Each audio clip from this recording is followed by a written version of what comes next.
Everybody, আসসালামু আলাইকুম। Hope you all are doing good.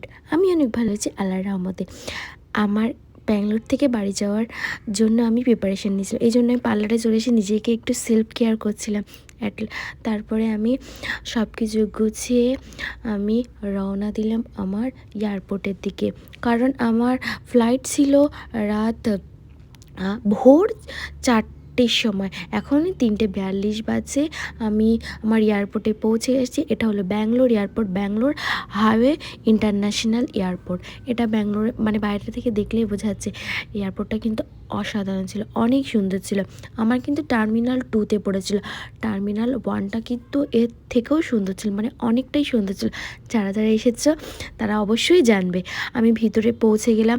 তারপরে আমি আমার কোথায় বোর্ডিং পাস সব কিছু দেখে নিচ্ছিলাম ঘুরে ঘুরে। অনেকটাই লেট হয়ে গেছিলো, এই জন্য আমি তাড়াতাড়ি করে যাচ্ছিলাম। একটা কিছু আপনাদেরও অবশ্যই জেনে রাখা উচিত, আমি আসার পর আধার কার্ড নিয়ে আসতে ভুলে গেছিলাম অরিজিনাল। আমাকে তো ঢুকতেই দিচ্ছিল না, আমি অনেক কান্না করেছিলাম।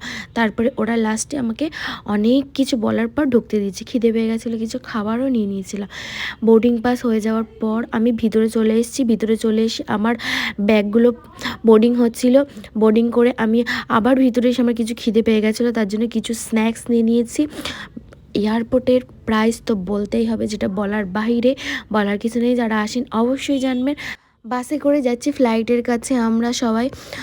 অনেকটা মানে এসে ভেবেছিলাম অনেক লেট হবে, কিন্তু উল্টো দেখলাম যে ফ্লাইটটাই লেটে চলছে।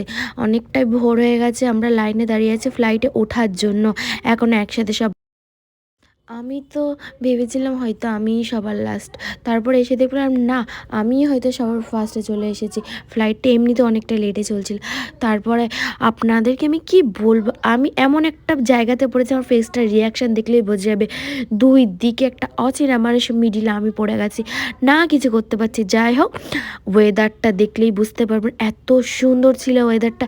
এটা দেখেই মনটা ভালো হয়ে গেছিলো। যদি মানে উইন্ডো সাইডে বসতাম তাহলে হয়তো আরও ভালো লাগতো। তারপরে আমি আমার খাবারটা খুলে খেতে শুরু করেছি, কারণ অনেকটাই আমার খিদে পেয়ে গেছিলো। অ্যাট লাস্ট আমি আমার গন্তব্যস্থলে পৌঁছে গেছি।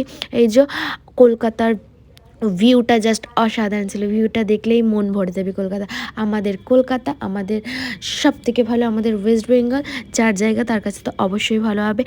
তারপরে আমরা কলকাতা সুভাষচন্দ্র ইন্টারন্যাশনাল যে এয়ারপোর্টটা, সেখানে পৌঁছে গেলাম। ফ্লাইটগুলো সব ঘোরাফেরা করছে, এগুলো ইন্ডিগো। আমি এসেছিলাম, ভুলে গেছি কোন ফ্লাইটটাতে। অ্যাটলিস্ট বাইরে চলে এসেছি। বাইরে চলে আসার পর আমার বাবার জন্য ওয়েট করছিলাম, বাবা চলে এসেছে। আমি এখন বাড়ির জন্য রওনা করছি। টাটা গাইস, আল্লাহ হাফেজ, সবাই ভালো।